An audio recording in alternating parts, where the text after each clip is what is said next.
nous arrivons dans les derniers jours de cette campagne, donc c'est toujours intéressant, passionnant de confronter nos idées avec nos concurrents, puisque les idées que nous portons ne sont bien évidemment pas les mêmes, que ce soit sur le bilan de ce qui a été fait ou ce qu'il faut proposer pour l'avenir.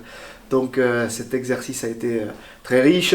Il y a parfois des frustrations parce qu'on ne peut pas aller au fond de tous les sujets et que ça mériterait de tenir l'antenne pendant des heures et des heures et nous aurions de quoi dire pour tous ces sujets-là. Donc effectivement un exercice passionnant et qu'il faut faire pour que la démocratie vive. La démocratie, elle vit de la confrontation des idées et c'est vraiment ce que nous avons à cœur depuis toujours.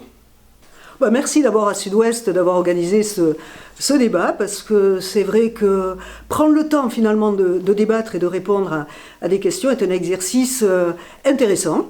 Je m'y suis pliée avec beaucoup de sérénité et finalement une forme de plaisir.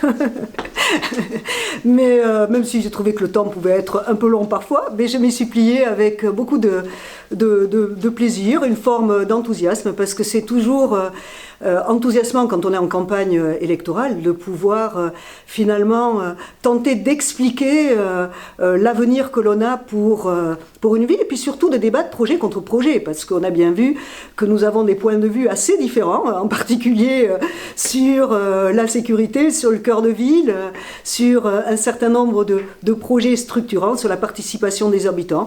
Donc bel exercice, et je considère exercice réussi.